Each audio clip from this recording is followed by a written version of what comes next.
Hey guys, welcome back to Phantom Sage Powers, where we discuss comics, heroes, villains, and the reign. The reign of X is continuing with X-Force, issue number 17, right now. There was the nano-missile that tore me inside out. There was the unfortunate incident with a steamroller. The acid bath bomb, of course.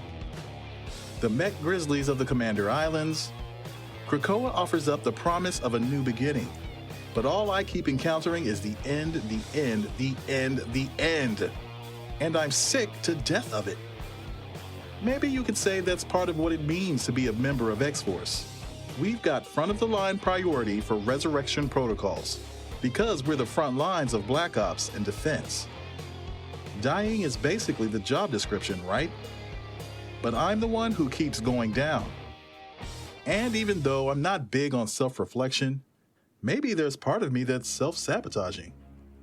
Maybe there's part of me that wants to die. Because I'm not happy with who I am. Because I want to be reborn. Today is a good day not to die. Because I have a date planned at the Broken Baths with Phoebe. But duty calls. A cruise ship called out a mayday, claiming they had been boarded and attacked for getting too close to Krakoa. Sage hailed X-Force to investigate what could be a mistake or could be a trap. But everyone else was off island, so I was the only one to respond. Which is fine. I'm the Omega after all. Wolverine and Domino are basically my sidekicks. Whatever this is, I can handle it. I can handle anything. I'm the Omega, I'm the Omega, I'm the Omega. Thuds in my head like a hurried heartbeat. I shouldn't be afraid because I can come back. Unlike them. I shouldn't be afraid because I can defend myself from any threat. Unlike them. I don't know what happened here. But it wasn't us.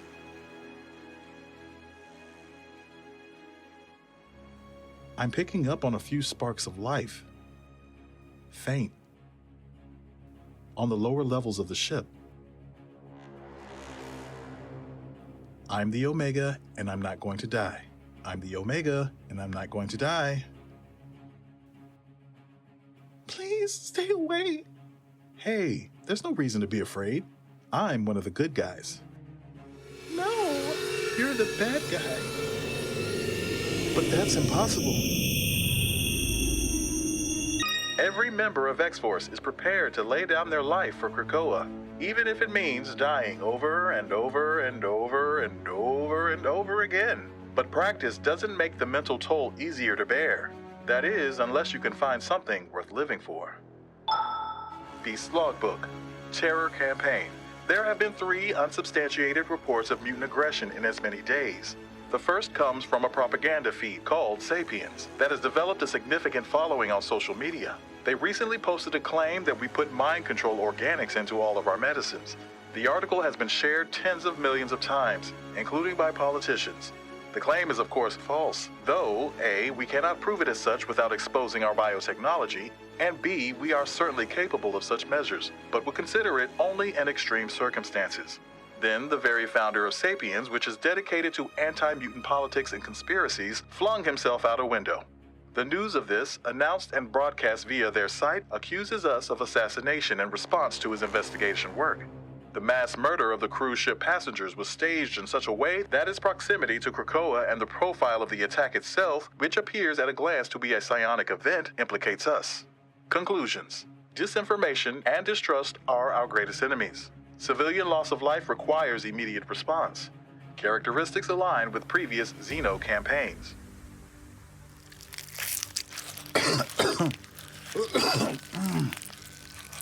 Welcome back.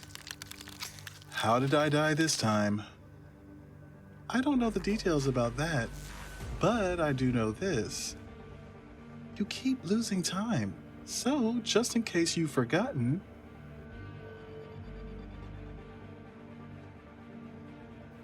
better? Much better. Except, I need to know how I died. Why? Because all these blank spots between the backups make me feel like I'm not whole, and because it's a matter of national security. Resurrection Report. Preliminary oral report reads as follows. I know, you're annoyed, but perfection takes time. The minute adjustments are like Michelangelo chipping and polishing away at David before the sculpture's display in Florence. Don't you want to be Michelangelo? Don't you believe in art? Of course you do. You should be thanking me for this opportunity. So my problem is my toenails. I would like them to stop growing. I'm considering eliminating them altogether, honestly, because what's the point of toenails? But for now, I'd like to try an alpha keratin composite that gives off a glimmer of pearl shellac. Samples from history. Recent requests. Coloring his hair rose gold instead of pink. Coloring his hair pink instead of rose gold. Eliminating hair follicles on face at these precise dimensions. See attached report 2B so as to avoid shaving. Eliminating hair follicles on sides of head at these precise dimensions. See attached report 2B so as to avoid shaving. Eliminating hair follicles in armpits, back, chest, and groin at these precise dimensions. See attached report 2B so as to avoid waxing. Adjusting eyes to secure 20/20 vision acuity, making glasses a mere accessory. Adjusting redacted to these precise dimensions. See attached report 1A. Notes. God, he's so annoying. We need to put forward a resolution to the professor that overrides some of X-Force's powers in regards to resurrection protocols. These cosmetic changes are more than absurd. They're slowing us down. Shouldn't we tell your team what we're up to? Don't worry about that. I pretty much am X-Force. Apparently 3 people were found alive on the cruise ship, all in serious or critical condition. This man claims he was attacked by Wolverine. And though the memory checks out, the spacing of the claws is off by several centimeters. And at the time of the attack, Logan's whereabouts were accounted for in Madripoor. This woman believes Colossus shoved his thumbs into her eyes, blinding her. But the gateway logs reveal he was harvesting in the Savage Land. And this little one, she hasn't spoken since they found her. She's in a state of deep shock. Let's see what's hidden in her head. But that can't be. I don't understand. While you were focusing on the forensics, I was studying the mental signatures of the survivors, and Quentin, they carry psionic scars. Your fingerprints are all over their minds. What happened on that ship, Phoebe? What did I do? We'll figure it out. Why are you here anyway? Why do you even want to be around me? Pity? Guilt? Hey, stop. You all used to hate me. You all used to call me a freak. Look at me. I don't want to look at you. Look at me. You know why some people can't stand you? My sisters included? Because you're always acting like you're the star of your own stupid movie. But that's all it is. An act. I can see what's underneath all that compensation. You're insecure. You're scared. Gee, I feel so much better about myself. Thanks. But you're also as sweet as a strawberry. You want to be loved, and you want to love back. All this time, I've put on a show of mutants being better than everyone else. Of me being better. But what if we're not? You are. I don't have any memory of that mission. What if I killed all those people? You didn't. You're wondering how I know that. And it's because I examined your corpse in the healing gardens before they composted it. And now you're wondering why they let me in there. And they didn't. I piggybacked Healer's mind, and he never knew any better. Your head was missing, torn off, never recovered, and your body was flooded with glutamate, the chemical of fear. But you shouldn't be afraid anymore. You shouldn't. Yeah? You shouldn't hate yourself, or a part of yourself. That's what's holding you back and making you more kid than Omega. There's a part of your mind that you've never let me see, that you've never let anyone see. What's locked in there?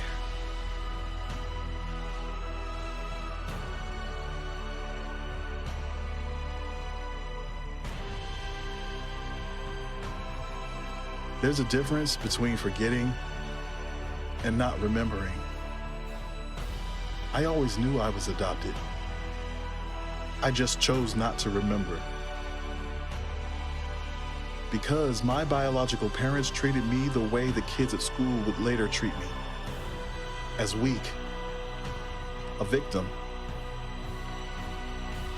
Until I wasn't anymore.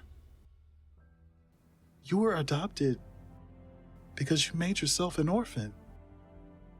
My powers didn't fully develop until later, but their death was the first flash. Thank you for sharing. I know it wasn't easy. No, thank you. Hey, you know how you make me feel? Like all the strawberry sodas in the world popped their tops and fizzed over at once? Pretty much. You're saying I need to grow up. I'm not saying it. You're thinking it. Slowly, steady. You keep dying because you really want to be reborn. I don't want to die anymore. But I'm only capable of so much change. How about we start with your look? What's wrong with my look? I've obsessed over this look. Anarchist chic, punk rock flair, it's hot. It's other. Don't you think it's time for you to start embracing a style that's more future-facing, more mutant and less high school? Immature, outdated, stale, tacky, and decidedly human. Less distinguished and more extinguished. What the hell is he doing here? I asked Jumbo Carnation to come. I brought along some sparkling krakoa cider to celebrate. It tastes like liquid sunshine. When did you ask him to come? When we arrived at the hospital. A toast then to a fabulous new you. At the hospital? Kind of a lot has happened since then. How did you know? You're not the only one good at mental chess. I've closed early for the day, giving us the run of the place. So let's get to work. Yes, let's. I have to do. You're going to crack this case just as soon as you stop holding yourself back and become your best mutant self. Are you ready? Because I'm ready. Too post-apocalyptic? Too clingy? Too pouchy? Too much pee-pee? Too shiar? Too badmintory? Oh, that's it. Not bad. You never were, to me. Don't move. I need to make some adjustments. Be back in a flash. Take a look at that.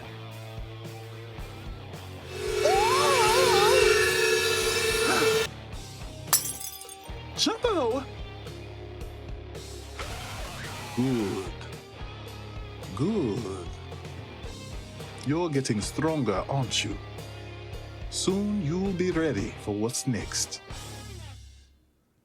All right, a very interesting issue of X-Force, which is a very Kid Omega-centric issue. We get to learn a lot more about Kid Omega's past and his whole mental state, his ego. What I really like about this issue is that it really touches on a lot of psychological elements, which if you have been following this channel for a while, then you know I like to delve into the psychological complexities of characters. It really gives you insight into their motivations. It seems that touching on a topic that I've studied a little bit about, it might be a stretch, but it kind of feels like the psychoanalytic studies of Carl Jung, where he talks about the individuation of self and the shadow self and all that kind of stuff. It kind of gives that with the doppelganger of Quentin, who would probably be his shadow self and his repressed memories and having to kind of integrate those parts of himself to become whole. And this is more or less what Phoebe is trying to lead him to get to this conclusion, that he needs to embrace all of himself. And I think that she has a unique insight into this because she is part of a set, pretty much identical siblings in the Stepford Cuckoos, and finding her individuality within this group probably took a lot. So I think it's fitting and very clever that they decided to put these two together and also explore this theme of individuality and accepting your darkness, your flaws, your past, good or bad. And that's really a great lesson for anybody.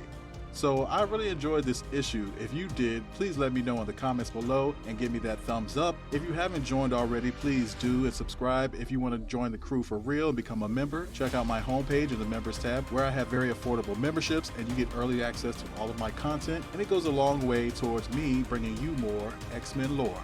And I'll catch you in the next issue.